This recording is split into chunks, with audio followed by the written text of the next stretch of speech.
Welcome to episode number 100 of the Novelist Spotlight podcast. As always, this is your host, Mike Consol. Thank you for listening. Thank you for all the listening you've done since I launched this podcast on September 18th, 2021. So in just 15 months, I've done 100 episodes. I'm averaging 6.5 episodes per month. Now, I've scaled back more recently doing just one podcast per week, but early on I was doing a couple podcasts per week as I sought to compile episodes. I wanted to compile episodes because when you reach out to people, authors, to be on the program, if they see that you're only at episode number 5 or 17, they might think you're a dilettante, which I am not because I've literally done hundreds and hundreds of podcasts and my other life as a magazine editor. The number of episodes matters. So now that I've reached the century mark, I don't feel the same kind of pressure to produce many podcasts per month. One a week is fine. And things have changed along the way. Not only did I start out by doing 2 per week, which is aggressive for a guy with a full-time job. But as I say, I scaled back to more sustainable 1 per week. And along the way, the nature of the program actually changed as well. I was expecting that to be doing a lot more solo podcasts, where I'd be coming on just like this and talking directly to you. And I will be doing more of these in the future, but it's actually the interviews with the authors that I've trended towards.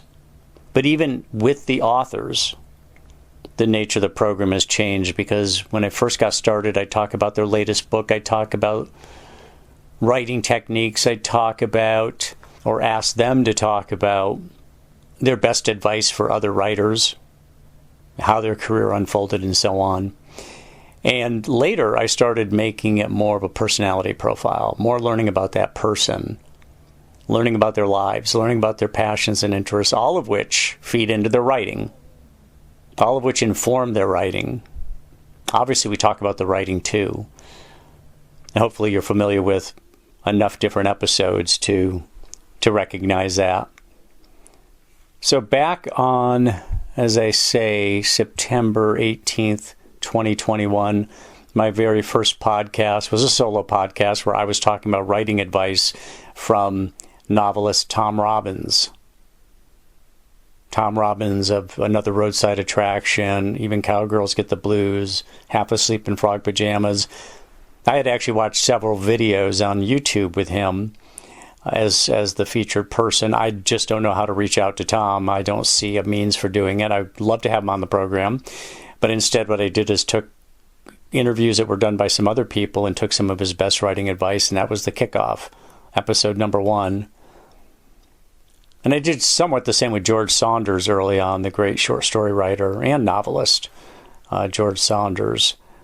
And along the way, some of my favorites included podcast number 26, or episode number 26, which featured award-winning Canadian author Michael Bluin, talking about his most prized possession. Very interesting guy. He read from a couple different of his novels. And the thing about Michael is he reached out directly to me. He sent me an email to novelistspotlight@gmail.com and said, hey, consider me for the program. Took a look. I liked what I saw, and he's one of several people who have reached out to me who I've had on the program. Episode number 34 was another favorite, Boo Walker, who gave up a career in Nashville and gave up his banjo for a novel writing career. Has lived in some interesting places, including overseas. Now he lives in a small town in Maine, not far from Portland, Maine. And who can forget the podcast I did with journalistic legend Gay Talese?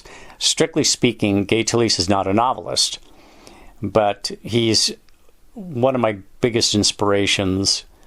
A beautiful writer, and that's episode number 53. If you didn't hear that one, I highly recommend it. He's a New Yorker through and through, an Italian immigrant, or at least his father was an Italian immigrant, and he took off right from the start of that episode and was just talking a blue streak, took over the podcast for about the first 20 minutes, and then I started asking questions, and I had to start inserting those questions very quickly. I even read the first paragraph from his book, Thy Neighbor's Wife, which I thought was I read that way back when I was in my early 20s, and it was such a great piece of writing, and I wanted to share that, which I did. And you can understand how reading an opening paragraph like that would set a young man on fire. And of course, I ended up devouring the book and reading many of Gay Talese's other books. There was also episode number 59 with National Book Award finalist Sandra Schofield, talking about writing the final draft. She was very interesting, and I use her as a model for the people who I invite on the program now, who agree to come on the program, and I tell them I'd like it to be more conversational than Q&A. I'd rather make it more like we're having a conversation. It's more engaging. It's more engaging for me. I think it's more engaging for the audience. And Sandra, she was very much in that mode. I'd never said anything to her, but after that episode, I thought, this is how I want more of them to go. And I started using that particular episode as an example, and not just that one. There were a couple others as well. And when I talk about making an episode more of a personality profile than necessarily an author interview, I think of episode number 70, where I interviewed Canadian novelist Charles Demers about drugs, depression, OCD, and stand-up comedy. I mean, here's a guy who's a stand-up comic, suffers from depression, got involved with drugs. OCD was an issue for him. I don't think it's such an issue anymore. I think he takes something for that. But you talk about a guy who's just very open about his situation, and talking about his life and his struggles, as well as his writing. After I came out with my, novel number 2, Family Recipes, the novel that's subtitled A Novel About Italian Culture, Catholic Guilt, and the Culinary Crime of the Century, my friend Chip Jacobs, who was one of the earliest people I had interviewed, suggested, let me turn the microphone on you. Let me interview you about Family Recipes, your novel, which he had read before I ever published it, and which I thought was a great idea. I had a lot of fun doing that. It was a great idea by Chip, and that was episode number 78. And more recently, there was armchair historian and 7-time novelist Melanie Benjamin. That's episode number 92. She is a person who's credited with writing historical biographical fiction, and I just recently read her book Mistress of the Ritz, which is the story about a woman named Blanche during World War II running the Ritz Hotel in Paris, France, and Nazi-occupied Paris, France. And it was a great read. I'm planning to also read her book called The Swans of Fifth Avenue. I think I have that title right, The Swans of Fifth Avenue. And the historical person in that one is Truman Capote. He may not be the only one, but he's the main one, is Truman Capote. And then episode number 94, Pulitzer Prize finalist and Syracuse University creative writing director Jonathan Dee, who, I got to tell you, it's rare that I read what an author wrote ahead of time. I either know what they've written because I have read their stuff before and invited them on the program. But in the case of Jonathan Dee, because I schedule these things weeks out, even months out, he had just come out with a book called Sugar Street. That got some coverage in the New York Times Book Review, to which I subscribe. I got interested in what I read in the New York Times Book Review about it, so I decided to get a copy in advance of the episode with him, and it was a terrific novel, just really good. So I subsequently turned right around and got his other book, which was the Pulitzer finalist. Those novels I just mentioned are two of several novels that he has written. And the one I'm referring to as the Pulitzer finalist is called The Privileges. check it out. Both are terrific novels. And tell you the truth, I actually enjoyed Sugar Street more than I did The Privileges. Even though The Privileges was the Pulitzer finalist, we'll see how Sugar Street does. But it was found Sugar Street to be just very much an electrifying read. So again, that was episode number 94 with Jonathan D. And so here we are at number 100. I've got plenty more coming up. I am actually booked through March 14th with various authors.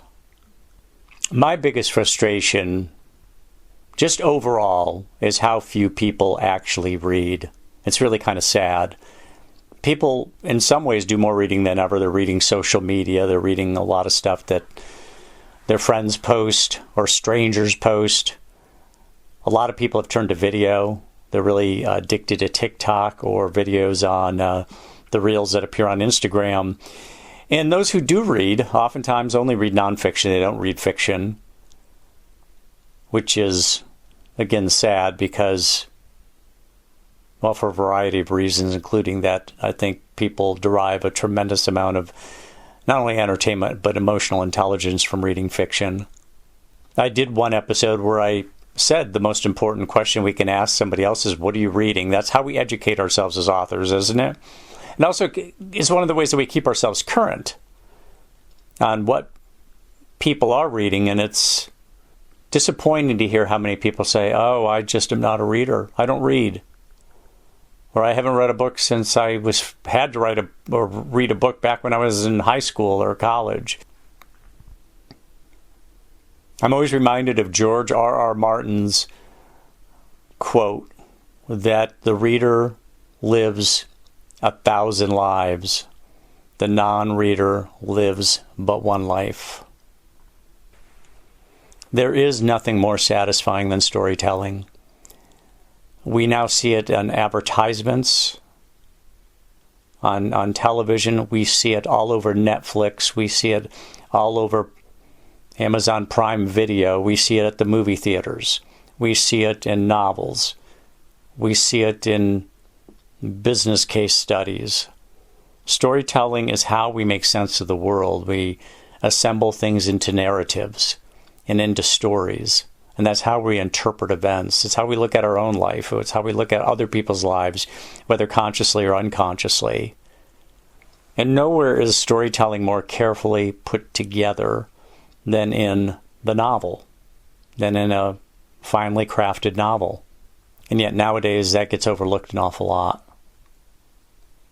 And I've said it before, I'll say it again, when it comes to movies versus books, the very people who don't read fiction are oftentimes, almost always, really into Netflix series or the movies. And what is that all about? It's storytelling. And the difference is that when you absorb a story on television or at a movie, the director gets to make all the choices. And all we get to do is watch. When we read a novel, we are co-creators of that novel. When a character is introduced, our imaginations flesh that character out based on some marks of distinction that the author puts in that novel. So we are a participant in the storytelling when it's a novel, when it's the written word. When it's a movie, when it's a video, we don't get to participate. I mean, how often have we read a novel? I'll give you an example for me. The World According to Garp, a novel that I loved, was very important to me in my own writing career. And then I saw the movie. And when I saw Robin Williams was cast as Garp, as much as I loved Robin Williams, tremendous comedian, tremendous actor, and so on, he just was not the right guy. That was not who I pictured in my mind's eye. He did not fit the character that was described on the page. So we know that we've got our own input when it comes to that. We flesh these characters out and these situations out in our own ways. And in that way, again, we're a participant and even a co-creator. So there's a real mental distinction between the movie, and the novel. The novel or the Netflix series is easy. It's lazy. I'm not diminishing it because I love Netflix series. I love movies.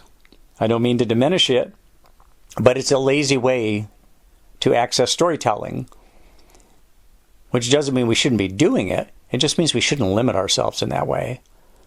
And what we see more and more is that so many of these series and so many of the movies are based on what? Novels. They're based on novels that have been very popular, and the movie makers, the series makers figure there's a built-in audience for this. Millions of people read the book. And oftentimes it's not even a novel that millions of people have read. It's a novel that is worthwhile, but it was not necessarily a New York Times #1 bestseller. That did not sell millions of copies, but maybe tens of thousands or hundreds of thousands of copies. But that's me. That's what I have to say. I'm opinionated. That's why I started this podcast. This is one of the reasons I started this podcast. And if you hear me in conversation with authors, you know that I've got my own opinions, and I sometimes challenge people on things. I try to dig down. I'll make the assumption that you are a regular listener to the podcast and that you'll continue to listen, and I thank you for that. I thank you for listening. I thank you for reading, for being part of the tribe, for being part of that community. For Novelist Spotlight, I'm Mike Consol.